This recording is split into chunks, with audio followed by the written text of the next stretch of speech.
प्रिय विद्यार्थी मित्रांनो, सर्वप्रथम मला तुमचे खूप खूप आभार मानायचे आहेत की मी घेत असलेल्या कष्टाला तुमच्याकडून खूप सुंदर प्रतिसाद मिळतो आहे आणि त्याच्यामुळे खरोखर मनाला आनंद वाटतो आहे। फक्त हे व्हिडिओ जे महारिव्हिजन सिरीजचे जे व्हिडिओ आहे त्याचा एवढा प्रचंड प्रतिसाद तुमचा बघून म्हणजे अजून उत्साह येतोय व्हिडिओ बनवायला। पण याची दुसरी बाजू लक्षात घ्या की ह्या सगळ्या आपण करत असलेल्या प्रयत्नाचं रूपांतर हे मार्कात झालं पाहिजे हे विसरू नका। तर मी दीपाली कुलकर्णी माझ्या विंग्स ऑफ फिजिक्स या चॅनलमध्ये आपलं सगळ्यांचं स्वागत करते आणि आज आपण महारिव्हिजन आपली जी काही सुरू आहे 12वीची त्याचा चौथा भाग आज आपण कंटिन्यू करत आहोत। ओके, तर चॅप्टर सुरू करतो आहोत रोटेशनल डायनॅमिक्स। आता मी तुम्हाला ज्या वेळेस फिजिक्स हे 20 दिवसात कसं कंप्लीट करायचं हे ज्या व्हिडिओत सांगितलं त्या व्हिडिओत मी तुम्हाला हेही सांगितलं की 1 आणि 2 मार्काच्या प्रश्नांवर भर द्या, कारण त्याला वेटेज आहे 54 मार्क्स। म्हणजे तुमचे 1 आणि 2 मार्काला 54 मार्काचे प्रश्न पडणार आहेत आणि ह्या छोट्या छोट्या प्रश्नांकडे दुर्लक्ष करू नका की तेच तुम्हाला खूप सारे मार्क्स मिळवून देणार आहेत। मग याचा अभ्यास कसा करायचा? तर आपलं जे काही टेक्स्ट बुक आहे ते काळजीपूर्वक वाचायचं, सगळं काही त्याच्यातच आहे, त्या टेक्स्ट बुक मध्येच आहे।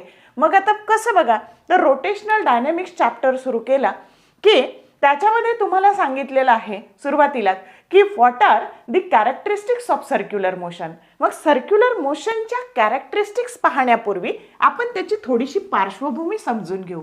आता कसं बघा, तर सर्क्युलर मोशन आपण कशाला म्हणतो? तर जेव्हा a motion of an object along the circumference of a circle, ज्या वेळेस एखाद्या ऑब्जेक्टची जी काही मोशन आहे ती अशी हे सर्कल आहे आणि ह्या सर्कलची मोशन ज्या वेळेस आपण त्याला फक्त एक ॲरो दाखवतो आणि सर्कलची मोशन तयार होते। बघा, हे सर्कल आहे आणि याला जेव्हा आपण ॲरो दाखवतो आपण याला 2 प्रकारे ॲरो दाखवू शकतो। एकतर ज्यावेळेस घड्याळाचे काटे जसे फिरतात त्याच डायरेक्शनने जर हा ॲरो असेल तर याला आपण क्लॉकवाईज सेन्स असं म्हणतो आणि घड्याळाचे काटे ज्या दिशेने फिरतात त्याच्या विरुद्ध दिशेने जर आपला ऑब्जेक्ट फिरत असेल तर आपण त्याला म्हणतो anti clockwise sense. This sense is called as clockwise sense and this sense is called as anti clockwise sense. मग आता सगळ्यात महत्त्वाची गोष्ट की मोशन ही दोन्हींनाही असते, सजीवालाही असते आणि निर्जीवालाही असते। समजा मी जर माझी टू व्हीलर चालवत कॉलेजमध्ये घेऊन गेले तर मला पण मोशन आहे आणि माझ्याबरोबर माझ्या टू व्हीलरला पण मोशन आहे। मी सजीव आहे पण माझी टू व्हीलर ही निर्जीव आहे, म्हणजे मोशन ही दोन्हींनाही असू शकते, लिव्हिंग ॲज वेल ॲज नॉन लिव्हिंग। आणि म्हणून आपण तिथे शब्द वापरतो ऑब्जेक्ट। मग आता बघा, हे motion of an object along the circumference of a circle, it may be having clockwise motion और it may be having anti clockwise motion. That motion is called as circular motion. Understood? Motion of an object along the circumference of a circle that is called circular motion. मग आता जेव्हा जेव्हा कोणत्याही बॉडीला ती मोशनमध्ये येते, state of rest पासून ती मोशनमध्ये येते, तर तिच्याबरोबर 3 शब्द आपोआप येतात तिच्या मागे। कितीही नाही म्हटलं तरी ते शब्द त्याच्याबरोबर येतात आणि ते 3 शब्द म्हणजे कोण? तर डिस्प्लेसमेंट, व्हेलॉसिटी आणि ॲसिलरेशन। कोणते कोणते बघा, तर डिस्प्लेसमेंट, व्हेलॉसिटी आणि ॲसिलरेशन। डिस्प्लेसमेंट, व्हेलॉसिटी आणि ॲसिलरेशन। मग आता आत्तापर्यंत आपण फक्त अशी मोशन पाहिली, अशी सरळ जाणारी मोशन पाहिली। मग आता बघा, ज्यावेळेस a motion of an object along a straight line path, ज्यावेळेस त्याचा पाथ हा स्ट्रेट लाईन असतो त्यावेळेस आपण त्याला लिनियर मोशन किंवा त्याला आपण ट्रान्सलेशनल मोशन असं म्हणतो। आणि म्हणून ज्या वेळेस त्याचा पाथ हा लिनियर असतो, सरळ असतो, त्यावेळेस आपण त्याला म्हणतो translational motion. Translational motion, translational motion. आणि ह्या मोशनमध्ये सगळ्याला शब्द पुढे लावायचा लिनियर। जसं की बघा, लिनियर डिस्प्लेसमेंट. याच्यातलं जे डिस्प्लेसमेंट आहे त्याला काय म्हणायचं? Linear displacement. याच्यातली जी व्हेलॉसिटी, या मोशनमधली जी व्हेलॉसिटी आहे तिला म्हणायचं लिनियर व्हेलॉसिटी. आणि ह्या लिनियर मोशनमधलं जे ॲसिलरेशन आहे त्याला म्हणायचं लिनियर ॲसिलरेशन. आणि ह्या सगळ्या व्हेक्टर क्वांटिटी आहे बघा. Linear displacement vector S, linear velocity vector V आणि लिनियर ॲसिलरेशन वेक्टर ए. मग आता बघा, आपण 11वीला खूप वेळा शिकलो की किती वेळात किती डिस्प्लेसमेंट तयार झालं त्याला आपण व्हेलॉसिटी असं म्हणतो. Rate of change of displacement, फक्त आता इथं म्हणायचं the rate of change of linear displacement with time is called as linear velocity. बघा, rate of change of linear displacement with time is called as linear velocity. आणि त्याच पद्धतीने rate of change of linear velocity with time is called as linear acceleration. म्हणजे किती वेळात किती displacement बदललं त्याला आपण व्हेलॉसिटी असं म्हणतो आणि किती वेळात किती व्हेलॉसिटी बदलली त्याला आपण ॲसिलरेशन असं म्हणतो.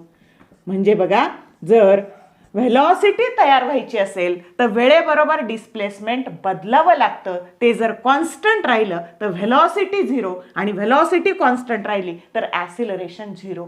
म्हणजे जर ॲसिलरेशन तयार व्हायचं असेल तर वेळेबरोबर व्हेलॉसिटी ही बदलावी लागते. आणि मग बघा, आता आपल्याला हे माहिती आहे की आपण SI युनिट काय याचं, तर डिस्टन्स जे काही आहे ते SI युनिटमध्ये त्याचं युनिट आहे मीटर. त्याच्यानंतर व्हेलॉसिटीचं युनिट आहे मीटर पर सेकंड. डिस्प्लेसमेंट मीटरमध्ये मोजणार आहे आपण आणि टाइम सेकंडमध्ये. आणि metre per second divided by second, that is nothing but metre per second square.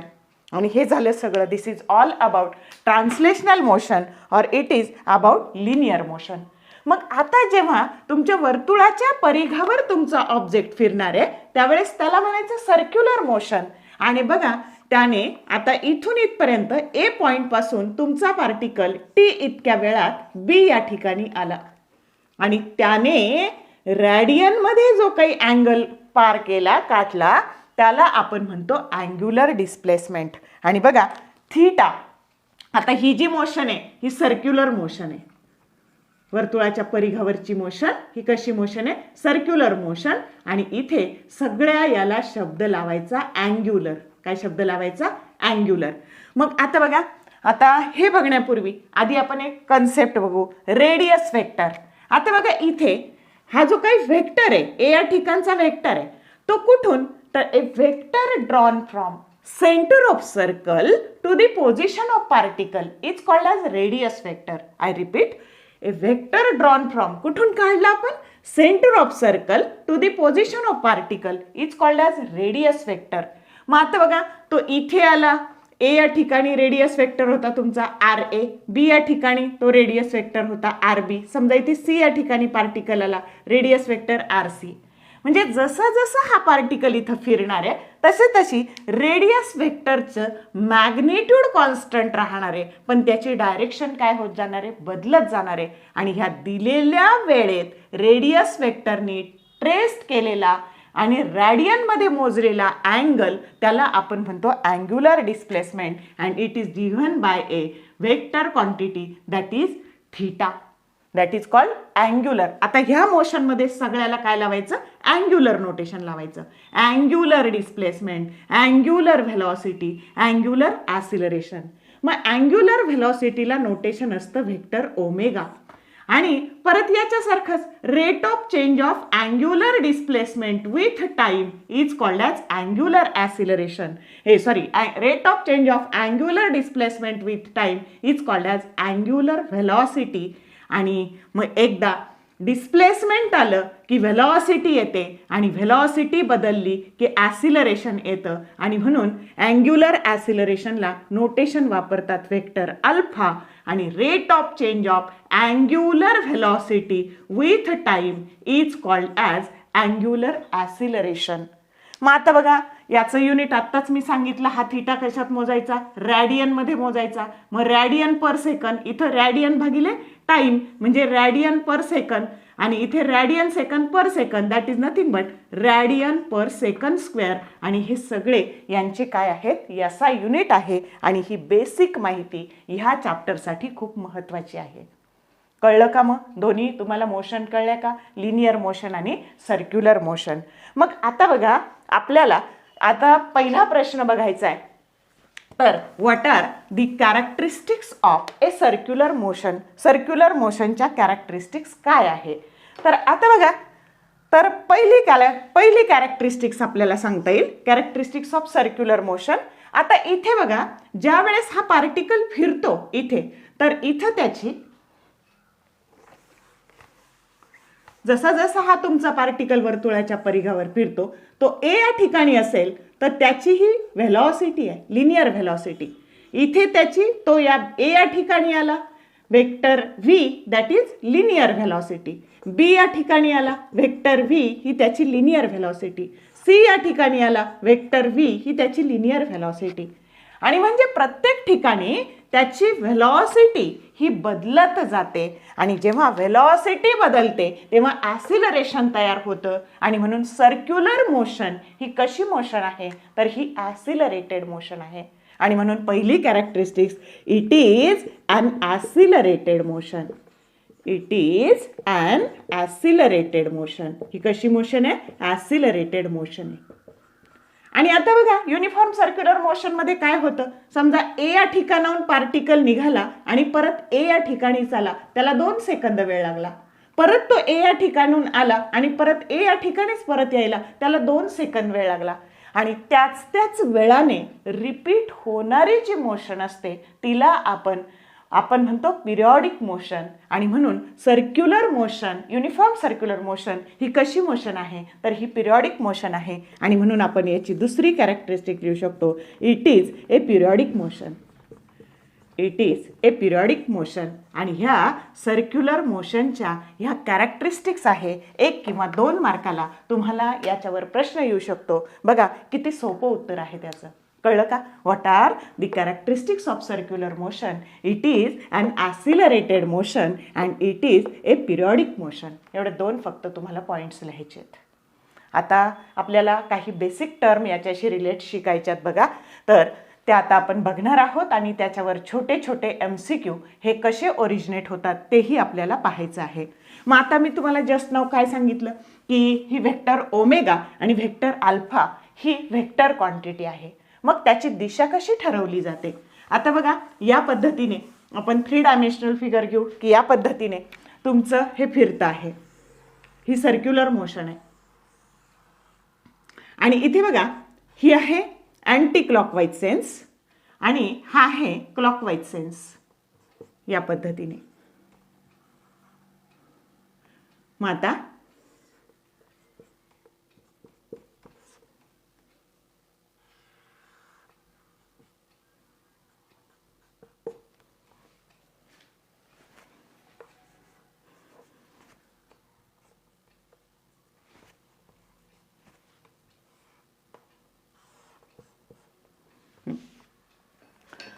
मग आता बघा, आपल्याला ह्या ओमेगाची म्हणजे अँग्युलर व्हेलॉसिटीची दिशा कशाने मिळते?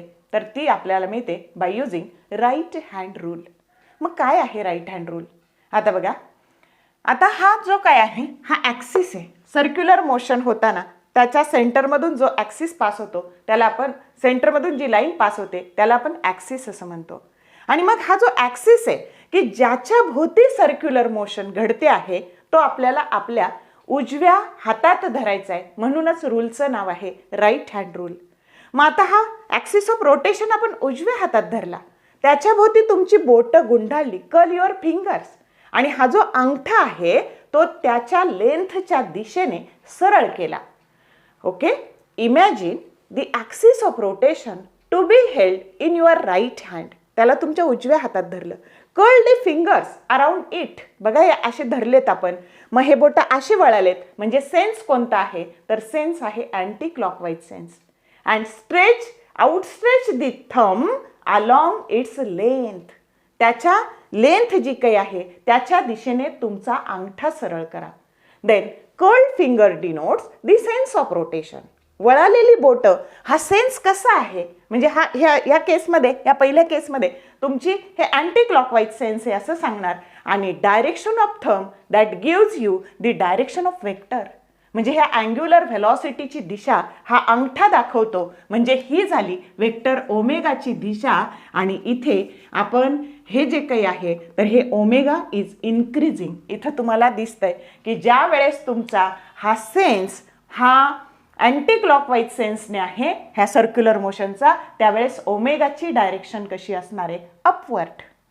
आता बघा उलट केलं आपण. आता हा ॲक्सिस ऑफ रोटेशन परत उजव्या हातात धरला, त्याच्या भोवती बोट गुंडाळली आणि त्याच्या लेंथच्या दिशेने आपण अंगठा सरळ केला.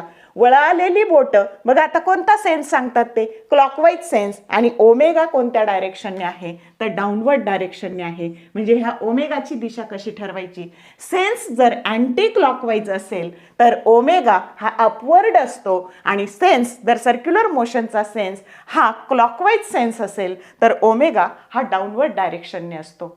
कळलं का मग कशी डायरेक्शन ठरवायची या ओमेगाची. आता आपल्याला अजून एक केस पाहायची बघा, की एकदा ओमेगा बदलली की अल्फा तयार होतं, अँग्युलर ॲसिलरेशन तयार होतं. आणि मग त्याची दिशा कशी. मग आता बघा कधी कधी आपण काय करतो, बाहेरून आल्यावर आपल्याला खूप गरम होतं आणि आपण फॅनचं बटन ऑन करतो. बटन ऑन केल्यावर तुमचा पंखा फिरायला लागतो आणि त्याचा स्पीड वाढतो. म्हणजे ज्या वेळेस तुमचा हा ओमेगा अँग्युलर व्हेलॉसिटी ही वाढते तर ॲसिलरेशन सुद्धा वाढतं. आणि मग काही वेळाने तुम्ही जर पंखा परत आपल्याला घराच्या बाहेर जायचं तर आपण जाताना पंख्याचं बटन बंद करतो, फॅन ऑफ करतो. ते बटन ऑफ केल्यावर तुमचा ओमेगा डिक्रीज होतो आणि अँग्युलर ॲसिलरेशन सुद्धा डिक्रीज होतं. मग याची डायरेक्शन कशी दाखवायची. मग ज्या वेळेस तुम्ही फॅन ऑन करता त्यावेळेस तुमचा इन्क्रीजिंग स्पीड आणि डिक्रीजिंग स्पीड, इन्क्रीजिंग स्पीड आणि डिक्रीजिंग स्पीड, मग त्याची डायरेक्शन कशी दाखवायची बघा. तर आपल्याला हे दोन्हीही जेव्हा एकाच दिशेने, आता बघा इथे तुमचा हा अल्फा आणि हा ओमेगा एकाच डायरेक्शनने आहे, याचा अर्थ omega goes on increasing so alpha goes on increasing. आणि इथे बघा ज्या वेळेस तुमचा ओमेगा हा अपवर्ड डायरेक्शनने आहे आणि अल्फा हा डाऊनवर्ड डायरेक्शनने आहे तर त्यावेळेस हे काय आहे तर omega goes on decreasing, therefore alpha also goes on decreasing. म्हणजे इथं इन्क्रीजिंग स्पीड आणि इथं डिक्रीजिंग स्पीड. या पद्धतीने साइन कन्व्हेन्शन्स आपल्याला वापरायचे आहेत. कळले का. नुसत्या ओमेगासाठी बघितलं आपण आणि ओमेगा इन्क्रीज होताना अल्फा आणि ओमेगा डिक्रीज होताना अल्फा, या पद्धतीने साइन कन्व्हेन्शन्स आपल्याला वापरायचे आहेत. मग आता बघा तर हे सगळं बेसिक आहे, हे आल्याशिवाय हा पुढचा चॅप्टर तुम्हाला काहीही येणार नाही. आणि म्हणून जरी तुमची परीक्षा जवळ आलेली असली तरी ह्या जर कन्सेप्ट तुमच्या आता क्लिअर झाल्या तर CETला तुमचा खूप सारा प्रॉब्लेम सॉल्व्ह होणार आहे. म्हणून थोडंसं डिटेलमध्ये घेतलेलं आहे. आणि बेसिकच जर चांगलं झालं नाही तर पुढचं काही येणार नाही. आणि म्हणून first your concept should be clear. मग आता बघा आपल्याला असं पाहायचं आहे की ज्या वेळेस इथं तुमचा हा सेन्स आहे तुमचा आणि ही तुमची लिनियर व्हेलॉसिटी आहे, हिचंच नाव टँजेन्शियल व्हेलॉसिटी असं आहे. टँजेन्शियल व्हेलॉसिटी, लिनियर व्हेलॉसिटी और टँजेन्शियल व्हेलॉसिटी.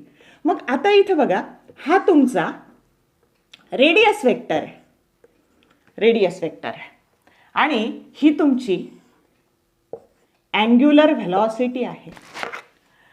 मग इथं काय होतं तर जेव्हा तुमचा असा पार्टिकल इथं फिरतो तर त्यावेळेस तिथे ॲसिलरेशन तयार होतं आणि हे ॲसिलरेशन या पद्धतीने असतं, ज्याला आपण सेंट्रीपेटल ॲसिलरेशन असं म्हणतो. ए acceleration that is along the radius and towards the center of circle, that acceleration is called as centripetal acceleration. It is also called as linear acceleration. याला आपण लिनियर ॲसिलरेशन असं म्हणतो. आणि त्याची किंमत आपल्याला माहिती आहे, it is a vector quantity and the linear acceleration और centripetal acceleration that is given by a formula vector A that is equal to vector R into omega square. Vector r is radius vector and omega, that is the angular speed, and its square is there. Now this negative sign indicates that, हे वजा चिन्ह काय सांगतं, तर आता बघा तुम्ही इथं बघितलंय की हे जे काही आहे हे इकडे येतंय टुवर्ड्स, आणि रेडियस वेक्टर हा पुढे जातोय, म्हणजे रेडियस वेक्टर असा पुढे जातो, ॲसिलरेशन मागे येतं, आणि ह्या दोन्हींमध्ये हे बोथ आर अपोजिटली डायरेक्टेड, यांच्यामध्ये हे त्यांच्या दिशा परस्पर विरोधी आहे हे सांगण्याकरता इथं वजा चिन्ह वापरलेलं आहे. आणि याचं मॅग्निट्यूड जर घ्यायचं झालं तर आपण घेऊ शकतो a that is equal to r omega square. आणि आता बघा CETला प्रश्न आलेला आहे की हे आर आणि ए आता ज्या दिशेने सेंट्रीपेटल ॲसिलरेशन असतं त्याच दिशेने सेंट्रीपेटल फोर्स सुद्धा असतो, म्हणजे सेंट्रीपेटल फोर्स आणि सेंट्रीपेटल ॲसिलरेशन दोन्हींची दिशा ही आहे, सेंट्रीपेटल फोर्स और सेंट्रीपेटल ॲसिलरेशन, आणि ही रेडियस वेक्टरची डायरेक्शन आहे. आणि तुम्हाला असं विचारलं जातं की ह्या दोन्हींमध्ये अँगल किती आहे. बघा दिसतंय आपल्याला हा जो काही अँगल आहे हा पाय रॅडियन और 180 डिग्री आहे. आणि म्हणून angle between the radius vector and centripetal acceleration or angle between radius vector and centripetal force that is pi radian or 180 degree. म्हणजे तुम्हाला जर MCQ आला तर ह्या दोन्हींमधला कोणताही ऑप्शन दिलेला असेल तर ते तुमचं उत्तर असेल. येते लक्षात. तर या पद्धतीने मग आता अजून एक प्रश्न असा विचारला जातो की work done in case of a circular motion. बघा आता तुम्ही आत्ताच शिकलात सेंट्रिपेटल फोर्सची ही डायरेक्शन आहे आणि लिनियर व्हेलॉसिटीची ही डायरेक्शन आहे, म्हणजे लिनियर ॲसिलरेशनची डायरेक्शन सुद्धा ही आहे. आणि म्हणून हे लिनियर डिस्प्लेसमेंट आणि सेंट्रिपेटल फोर्स यांच्यामध्ये अँगल आहे 90 डिग्री. मग वर्क डन जर विचारलं, work done in case of a circular motion, मग हे कसं कॅल्क्युलेट करायचं, तर आपल्याला माहिती आहे वर्क डन हा फोर्स आणि डिस्प्लेसमेंट यांचा स्केलर प्रॉडक्ट आहे. आणि स्केलर प्रॉडक्ट किंवा डॉट प्रॉडक्ट घेताना आपण घेतो product of magnitude of two vector and cosine of the angle between them. मग यांच्यामधला अँगल तो 90 आहे आणि cos 90 हे 0 असतं आणि म्हणून इथं work done in a circular motion that is always equal to 0. जर MCQ आला तर एवढं करत बसायचं नाही, एका मिनिटात उत्तर लिहायचं. Work done in case of a uniform circular motion और in case of a circular motion that is always equal to 0. अशा बेसिक कन्सेप्ट तुम्हाला इथे क्लिअर असल्या पाहिजेत की ज्याच्यावर CETला किंवा रेग्युलरला सुद्धा MCQ येऊ शकतात.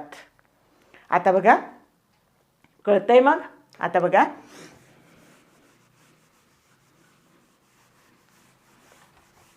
आपल्याला बघायचंय याचे डिफरंट फॉर्म्स. मी तुम्हाला सांगितलं फॉर्म्युले नीट करा. मग आता आर ओमेगा स्क्वेअर. आता हे फॉर्म्युले पाहण्यापूर्वी अजून एक छोटी गोष्ट सांगते. काय बघा, तर तुम्हाला प्रश्न असा विचारला जातो की relation between linear velocity and angular velocity म्हणजे व्हेक्टर व्ही आणि व्हेक्टर ओमेगा, याच्यावर बोर्डाला MCQ येऊन गेलेला आहे.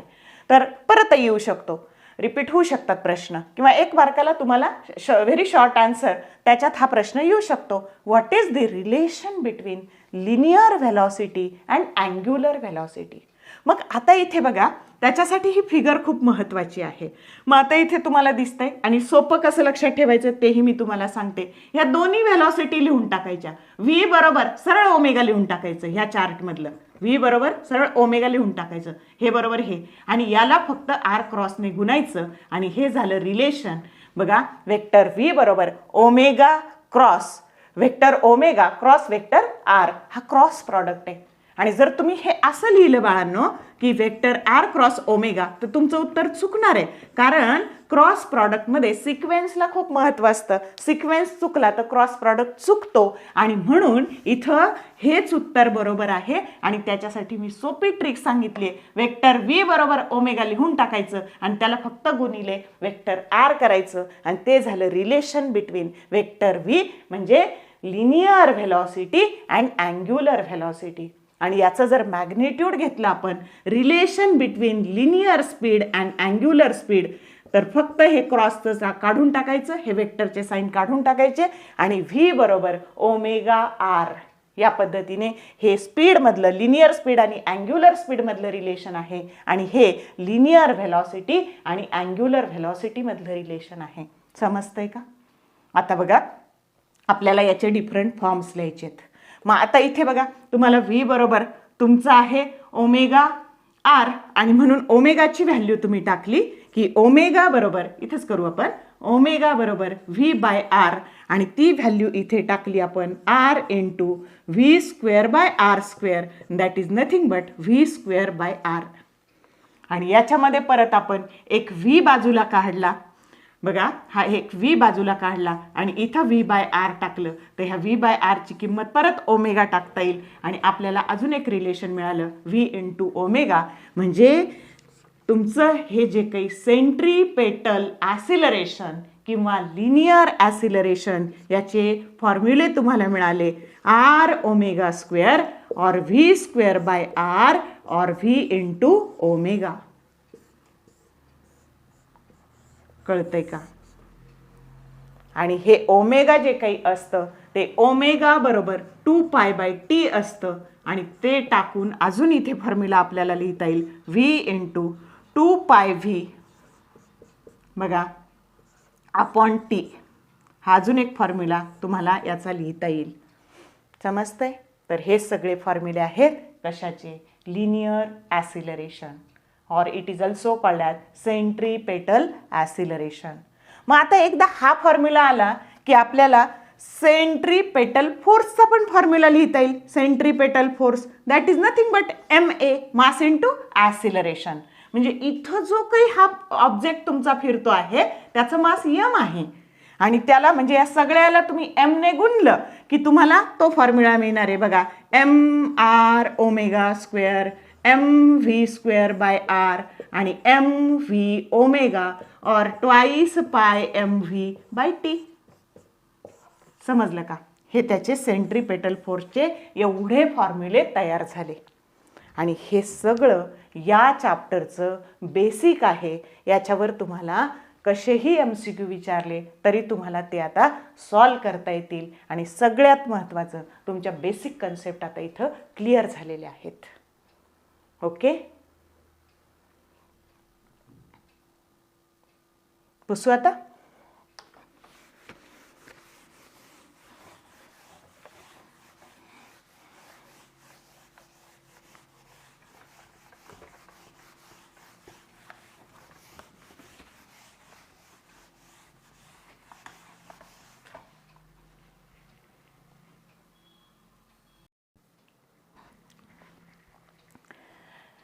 आता आपण सर्क्युलर मोशन म्हणजे काय हे पाहिलं आणि युनिफॉर्म सर्क्युलर मोशन म्हणजे काय पाहिलं. आता आपल्याला शिकायचं what are the applications of a uniform circular motion and banking of road that is the application of a uniform circular motion. आता तुमची बोर्डची क्वेश्चन बँक आलेली आहे. ती आता जरी उशिरा आलेली असली तरी 2021ला जी क्वेश्चन बँक आलेली आहे ना तीच क्वेश्चन बँक आहे. फक्त त्याच्या डिलीटेड पार्ट जो होता त्याच्यावरचे प्रश्न त्याच्यात नव्हते. आता डिलीटेड पार्ट जो होता त्याच्यावरचे प्रश्न पडलेले. जवळपास 640 प्रश्नांची ही बोर्डची क्वेश्चन बँक आलेली आहे. मग आता आपल्याला अभ्यास तर करायचा आहे. मग त्या प्रश्नांवर भर देऊन केला तर काय बिघडतं? त्यांनी सांगितलेलं आहे तिथं की मेन्शन केलेलं आहे की यातलेच प्रश्न बोर्डाला पडतील असं काही नाही. पण आपण त्याच्यावर थोडा भर द्यायला काही हरकत नाही असं माझं मत आहे की जेणेकरून आपला फायदाच होईल. आपण कोणता तरी अभ्यास करणारच आहे. मग क्वेश्चन बँकच्या प्रश्नांवर थोडा स्ट्रेस देऊन जर अभ्यास केला तर आपला फायदा कदाचित होऊ शकतो. ओके, आणि मग आता बघा तर आपल्याला युनिफॉर्म सर्क्युलर मोशनचं जे काही ॲप्लिकेशन पाहायचं आहे बँकिंग ऑफ रोड. मग ज्यावेळेस आपण स्ट्रेट रोडवरून जातो, सरळ रोडवरून एखादं व्हेकल जातं तर तिथं काही प्रॉब्लेम नसतो. पण ज्यावेळेस आपण असं टर्न घेतो तर त्यावेळेस टर्न घेताना काय करतात बघा, तर इकडची बाजू आता असा टर्न घेतो आपण तर ही जी बाजू आहे हिला इनर एज म्हणायचं आणि ही जी बाजू आहे हिला आउटर एज असं म्हणायचं. तर ही आउटर एज ह्या इनर एजपेक्षा काहीतरी याला हॉरिझॉन्टलची इन्क्लाइन केलेली असते. म्हणजे ही अशी टिल्ट केलेली असते. This is the inner edge and this is the outer edge. Outer edge is at the higher level than the inner edge and it makes some angle with the horizontal and this process that is called banking of road. यालाच काय म्हणायचं, banking of road. आणि हा जो ह्या हॉरिझॉन्टलशी हा जो angle तयार झाला त्याला म्हणायचं अँगल ऑफ बँकिंग. आता बऱ्याचदा तुम्हाला याची फिगर काढायला येते. मग आता बघा, ज्या वेळेस हे इथं तुमचं हे व्हेकल ह्या कर्ड रोडवरून चाललेलं आहे तर त्याच्यावर 2 फोर्सेस कार्यरत असतात. मग आता ते कोणते कोणते 2 फोर्सेस, तर आता बघा, पहिलं आहे तुमचा its weight and that is always acts vertically downwards. आता याचं जर मास, त्या व्हेकलचं मास m असेल तर त्याचं वेट आपल्याला माहिती आहे, ह्या विश्वात ज्या कोणत्या बॉडीज आहेत त्या प्रत्येकावर ग्रॅव्हिटेशनल फोर्स कार्यरत आहे. आणि that gravitational force that is nothing but our weight and that is the weight of that body and it is always acts vertically downwards. आणि म्हणून हे जे काय व्हेइकल आहे त्याचं m हे जर मास असेल तर त्याच्यावर कार्यरत असलेला पहिला फोर्स, इथं बघा ही सेंटर ऑफ ग्रॅव्हिटी, आणि त्याच्यावर पहिला फोर्स हा its weight of that vehicle and it is always acts vertically downward. And second force that is normal reaction. ही जी काही नॉर्मल रिॲक्शन आहे दॅट शुड बी परपॅन्डिक्युलर. ही जर पुढं वाढवली तर याला नेहमी परपॅन्डिक्युलर यायला पाहिजे. बघा, जेव्हा तुम्हाला फिगर ड्रॉ करायला येईल त्यावेळेस हे सगळं प्रॉपर लक्षात घ्या. हा जर अँगल थीटा असेल तर हा पण अँगल थीटा, आणि म्हणून दुसरा फोर्स आहे याच्यावर त्या तुमच्या व्हेइकलवर that is nothing but normal reaction. आणि हा जर अँगल थीटा असेल तर naturally this normal reaction that is divided into 2 component n cos theta. थीटाच्या साईडचा नेहमी कोण असतो, n कॉस थीटा, आणि त्याला परपॅन्डिक्युलर जो काही आहे तो आहे n साइन थीटा. आता बघा, तुम्हाला प्रश्न असा विचारला जातो, show that the angle of banking that is independent on the mass of the vehicle. म्हणजे हा जो अँगल ऑफ बँकिंग आहे हा तुमच्या व्हेइकलच्या मासवर अवलंबून नसतो. कारण आपण रोडवरून कोणत्याही मासचं व्हेइकल जाऊ शकतं. सायकल जाऊ शकते, बैलगाडी जाऊ शकते, 4 व्हीलर जाऊ शकते, म्हणजेच तुमची कार जाऊ शकते, तुमची ट्रक जाऊ शकते. मग त्याच्यावर हा जो अँगल ऑफ बँकिंग आहे तो तुमच्या मासवर अवलंबून नसतो. हे आपल्याला प्रूव्ह करायचं आहे. किंवा हाच प्रश्न शब्द बदलून असा विचारला जातो, derive and expression for maximum speed of a vehicle which is safe speed of a vehicle which is travel along a banked road. एकतर थीटासाठीचं डेरिवेशन काढायला येईल अँगल ऑफ बँकिंगसाठीचं, किंवा सेफ्टी स्पीडसाठीचं डेरिवेशन येऊ शकतं. तर आपल्याला ह्या दोन्ही प्रश्नांचं उत्तर एकातच मिळणार आहे. आणि नेहमी ज्या वेळेस आपण डेरिवेशन ऑब्टेन करतो तर त्यावेळेस नेहमी अल्गोरिदम तयार करायचा. तर आता अल्गोरिदम कसा तयार करायचा, तर याचा मी इथे लिहिते बघा, algorithm that is nothing but the short form. मग आता बघा, अल्गोरिदम कसा तयार करायचा, तर जर हे डेरिवेशन आलं तर सगळ्यात आधी फिगर काढायची. काय करायचं, त्याचे फिगर काढायची. मग आता फिगर काढायची, प्रॉपर फिगर काढली की तिला हाफ मार्क असणार आहे. प्रॉपर फिगरला हाफ मार्क. मग आता ही व्हेक्टर डायग्राम आहे बघा, हे सगळे ॲरो, हा वेक्टर. आता तुमचं n कॉस थीटा, आता पुढे डेरिवेशनमध्ये बघणार आहे आपण की n कॉस थीटा हा बरोबर mg ने बॅलन्स झाला, म्हणजे ही लेंथ आणि ही लेंथ इक्वल असली पाहिजे. येते लक्षात. त्यानंतर हे वेक्टरचे ॲरो असले पाहिजे आणि हा अँगल थीटा आणि हाच अँगल थीटा असला पाहिजे. या सगळ्या, आणि नॉर्मल रिॲक्शन हे जर पुढं वाढवलं तर ते बरोबर इथं काय आलं पाहिजे, परपेंडिक्युलर आलं पाहिजे. आणि त्याच वेळी तुमची फिगर काय असणार आहे, करेक्ट असणार आहे. बऱ्याचदा बोर्डाला कधी कधी नुसती फिगर काढायला आलेली आहे आणि कधी कधी याच्यावर असं डेरिवेशन आलेलं आहे. मग आता बघूयात आपण कसं ऑब्टेन करायचं. तर फिगर काढली, मग एक्सप्लेनेशन लिहायचं. नाव कन्सिडर ए व्हेइकल. आता बघा, तोंडी एक्सप्लेनेशन लिहायचं, त्याला पाठांतर वगैरे काही करायचं नाही. कसं, तर याचं फिगर झाली की मग त्याचं एक्सप्लेनेशन लिहायचं. फिगरचं एक्सप्लेनेशन आणि त्या एक्सप्लेनेशनला हाफ मार्क असतो. मग आता एक्सप्लेनेशन झालं आपलं की मग आता बघा, आता एक्सप्लेनेशन कसं लिहायचं ते आधी मी तुम्हाला सांगते आणि मग आपण डेरिवेशन कसं ऑब्टेन करायचं त्याच्याकडे जाऊ. मग आता बघा, consider A vehicle having mass m which is traveling along a banked road and r is the radius of that curved road. बघा, त्याचा आपण m हे मास सांगितलं, r ही रेडियस सांगितली and v is the linear speed of that vehicle and theta is the angle of banking. ह्या सगळ्या 4 गोष्टी लिहिल्या तोंडी. मग काय सांगायचं बघा, तर when the vehicle is on this road, at that time the two forces acting on that vehicle, first is its weight and that is always acts vertically downward, and second one that is the normal reaction and that normal reaction that is divided into two components n cos theta and n sin theta. बघा बरं, एवढं explanation लिहायला फार काही कष्ट पडतात का? नाही. तर त्याला आपल्याला हाफ मार्क आहे.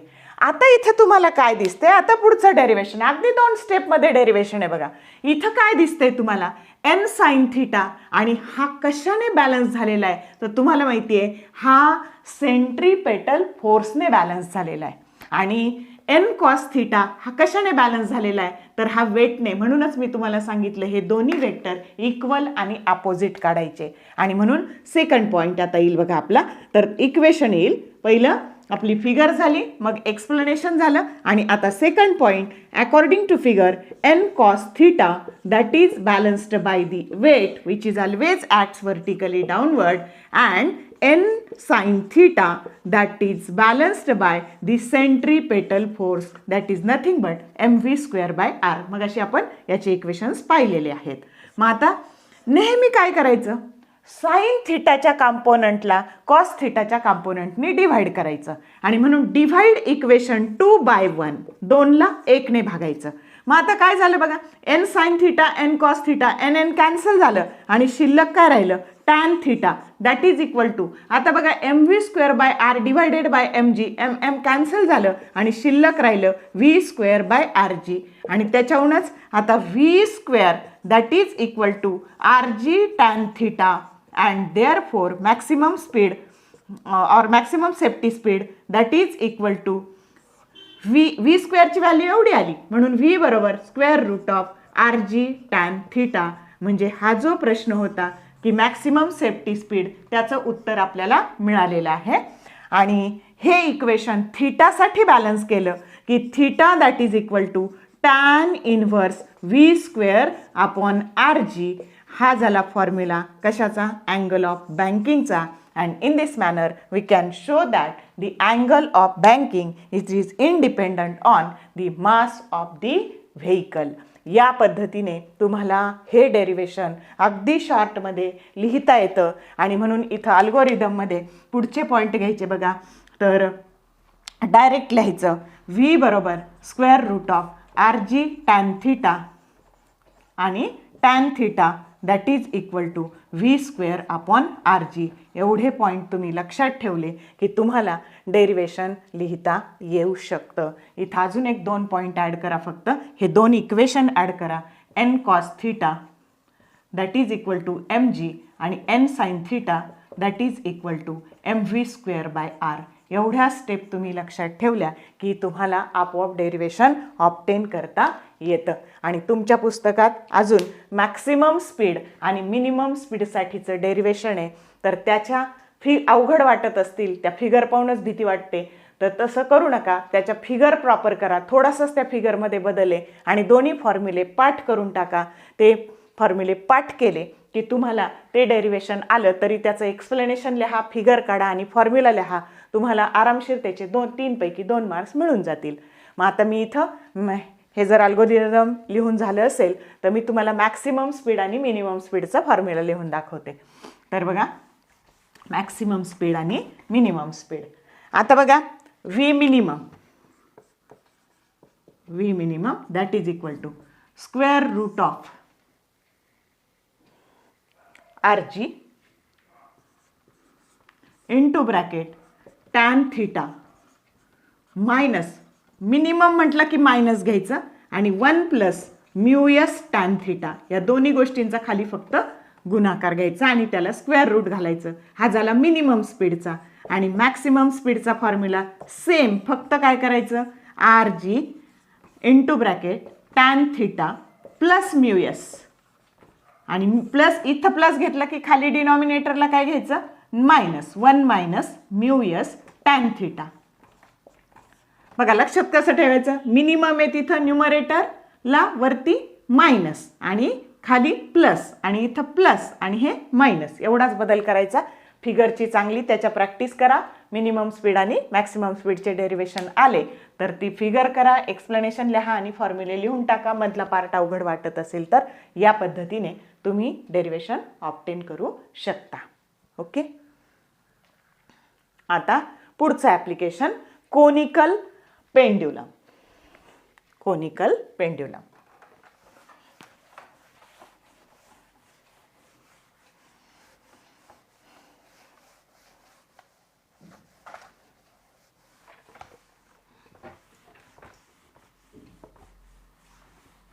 आता क्वेश्चन बँकमध्ये याच्यावरचा प्रश्न आहे, कोनिकल पेंड्युलम.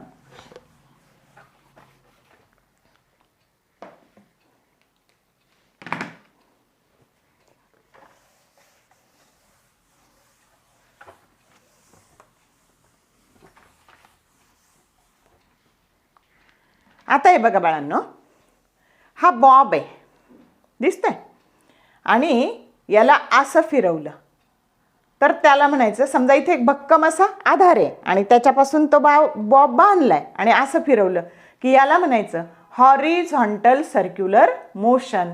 आणि हे काय करणारे तर हे कोन सारखं स्ट्रक्चर तयार करणारे आणि ह्या अरेंजमेंटला म्हणायचं कोनिकल पेंड्युलम. आणि हाच बॉब जर असा फिरवला आपण तर ही झाली व्हर्टिकल सर्क्युलर मोशन. मग फरक काय बघा, तर हॉरिझॉन्टल सर्क्युलर मोशन ही युनिफॉर्म सर्क्युलर मोशन आहे आणि व्हर्टिकल सर्क्युलर मोशन ही नॉन युनिफॉर्म सर्क्युलर मोशन आहे. म्हणजे युनिफॉर्म सर्क्युलर मोशनमध्ये स्पीड तुमचा कॉन्स्टंट राहतो आणि नॉन युनिफॉर्म सर्क्युलरमध्ये तुमचा स्पीड काय होतो, बदलतो. मग किंवा व्हेलॉसिटी प्रत्येक पॉईंटला बदलते. मग आता आपल्याला शिकायचं आहे derivation for the conical pendulum. मग आता बघा आधी त्याची काय काढायची, आता परत मी इथं त्याचा अल्गोरिदम लिहिते. बघा सगळ्यात आधी त्याची फिगर काढायची. फिगरला हाफ मार्क आणि एक्सप्लेनेशनला हाफ मार्क. एक्सप्लेनेशन कधीही पाठ करत बसायचं नाही, जेवढं लिहिता येईल तेवढं आपल्या सोप्या भाषेमध्ये ते लिहून टाकायचं. मग आता इथं दिसतंय बघा तुम्हाला काय दिसतंय, तर हा जो काही बॉब होता आता मी तुम्हाला दाखवला तो बॉब, त्याचं mass m, that is the mass of the bob. बघा m is the mass of the bob and that is suspended from a rigid support. हा रिजिड सपोर्ट आहे and it describe a horizontal circle and whose radius is r. बघा m हे त्याचं मास आहे, r ही त्या सर्कलची radius आहे आणि l ही length आहे. इथून इथपर्यंत त्याची l is the length of the conical pendulum. मग आता हे झालं त्याचं वर्णन. प्रॉपर आकृती काढायची, हा सेन्स दाखवायचा आणि मग आता त्याचे हे एक्सप्लेनेशन लिहायचं. मग आता बघा in suspended position there are the two forces acting on the bob. बॉबवर दोन फोर्सेस आहे. आता नेहमी लक्षात ठेवायचं एक फोर्स परमनंट असतो आणि तो म्हणजे कोण, its weight that is acting vertically downwards. m जर त्या बॉबचं मास असेल तर mg हे त्याचं वेट आहे and that is nothing but the gravitational force. आणि दुसरं tension T0 that is along the string. बघा तर ह्या दोरीवर रिजिड सपोर्टकडं त्याची डायरेक्शन असते आणि T0 हे तिथं कार्यरत असलेलं टेन्शन आहे.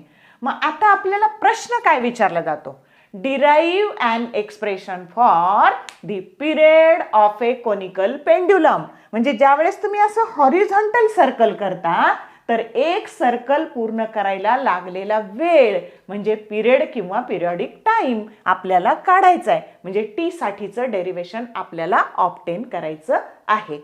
मग आता इथं काय झालं बघा, जर हा थीटा हा जर सेमी व्हर्टिकल अँगल असेल, थीटा हा सेमी व्हर्टिकल अँगल असेल तर जर तुम्ही याला जोडलं तर हा अँगल सुद्धा थीटा होणार आहे आणि हा T0 जे काही टेन्शन आहे दोरीवरचं that is divided into two component T0 cos of theta. बघा जिथं थिटा असतो हा थिटा म्हणून हा पण थिटा, आणि थिटाच्या साईडला जो अँगल घ्यायचा तो T0 कॉस थिटा, आणि त्याच्या इकडे हा जो आहे तो आहे T0 sine theta. Means tension T on the string that is divided into the two component. Vector diagram आहे बघा, प्रॉपर वेक्टर सगळे दाखवा, आणि मग ह्या दोन कंपोनंटमध्ये आपण त्याला विभागवलं आहे. मग आता इथे बघा परत हे दोन इक्वल आणि अपोजिट दाखवायचे, बँकिंग ऑफ रोडच्या फिगर सारखंच. कारण ते काय तर टी कॉस थिटा हा बॅलन्स केलाय कुणी वेटनी, आणि T0 साइन थिटा हा इकडे येणारा जो कंपोनंट आहे आपल्याला माहिती आहे तो आहे centripetal force that is nothing but mv²/r.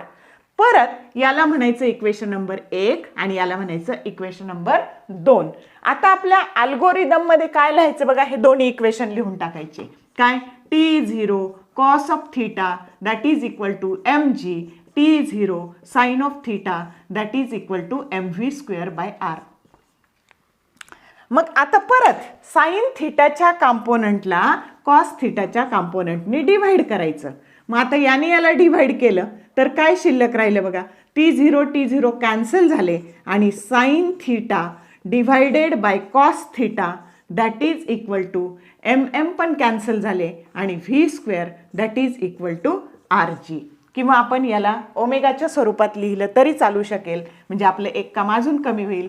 mr². मग अशीच आपण फॉर्म्युला पाहिला, हा त्याचा in terms of omega formula लिहिला तरी चालेल, आणि इथे पण आपण लिहू शकतो अल्गोरिदममध्ये mr². एक स्टेप आपण अजून कमी केली, mr². मग आता याने याला डिव्हाइड केलं, कॅन्सल झालं, आणि शिल्लक काय राहिलं r²/g. आता बघा पुढची स्टेप ω² घेऊ आपण. ω² that is equal to, now transfer this g here that is g sine theta divided by r cos theta. आता ह्या फिगरमध्ये बघा बरं काय दिसतंय तुम्हाला, हा राईट अँगल ट्रायंगल दिसतोय, आणि ही लेंथ आहे, आणि म्हणून sine theta that is equal to, बघा हे sine theta that is equal to r/l. ही लेंथ आहे टोटल इथून इथपर्यंत, and therefore r that is equal to L sin theta. Now substitute this r that is equal to L sin theta. We can write g sin theta upon L sin theta into cos theta. And this sin theta that gets cancelled, and g divided by L cos theta that is the value of ω². Then omega that is equal to, taking square root on both sides, that is g divided by L cos theta. ही ओमेगाची value आली. आता आपल्याला माहिती आहे period, याला एक rotation पूर्ण करायला लागलेला वेळ तो आहे पिरियड ऑर पिरियडिक टाइम, आणि तो t that is equal to 2π/ω. म्हणून ओमेगाची व्हॅल्यू काय असते बघा, omega that is equal to 2π/t. And if we substitute value of omega that is equal to 2π/t, that is equal to square root of g divided by L cos theta. Therefore, this t transfer here, and this t that is equal to 2π square root of L cos theta upon g. बघा आता इथे algorithm मध्ये पुढचा point येणार आहे तुमचा omega that is equal to square root of, बघा g divided by L cos theta, and t that is equal to 2π square root of L cos theta upon g. एवढे पॉइंट लक्षात ठेवले की सगळं डेरिवेशन तुम्हाला ऑब्टेन करता येतं. परीक्षेच्या आदल्या दिवशी रिव्हिजन करताना हे अल्गोरिदमचे पॉइंट सगळे लक्षात ठेवायचे. आणि सगळ्यात महत्त्वाचा फरक, बँकिंग ऑफ रोडमध्ये नॉर्मल रिॲक्शनला आपण डिवाइड करतो दोन कंपोनंटमध्ये, म्हणजे कॅपिटल एनला आपण एन कॉस थिटा आणि एन साइन थिटामध्ये डिवाइड करतो, आणि इथं मात्र आपण कोनिकल पेंड्युलममध्ये T0 टेन्शन ऑन दी स्ट्रिंगला दोन कंपोनंटमध्ये डिवाइड करतो, T0 कॉस ऑफ थिटा आणि T0 साइन ऑफ थिटा. ह्या गोष्टी लक्षात ठेवायच्या, कन्फ्युजन करायचं नाही. आणि पुढे जर हा 3 मार्काला प्रश्न विचारलाय, 4ला जर विचारला तर पुढे विचारतात state the factors on which period of conical pendulum depends. किंवा याची फ्रिक्वेन्सी जर काढायला लावली तर याच्या उलट घ्यायचं, frequency 1/2 pi square root of g divided by L cos theta, ही त्याची फ्रिक्वेन्सी ऑफ कोनिकल पेंड्युलम. आणि पिरियड कशावर अवलंबून आहे किंवा फ्रिक्वेन्सी कशावर अवलंबून आहे हे जर विचारलं तर कशावर अवलंबून आहे, तर period of conical pendulum depends on the length, it depends on the semi vertical angle. Okay. आणि acceleration due to gravity g constant असते and it does not depend on the mass of the bob. हे जे M हे बॉबचं मास आहे त्याच्यावरती depend नसते. आलं लक्षात. म्हणजे angle of banking that does not depend on mass of vehicle, then period of conical pendulum that also does not depend on the mass of the bob. या पद्धतीने हे दोन्ही ॲप्लिकेशन आपण कंप्लीट केलेले आहेत. तर बँकिंग ऑफ रोड आणि conical pendulum. आता बघा व्हर्टिकल सर्क्युलर मोशन.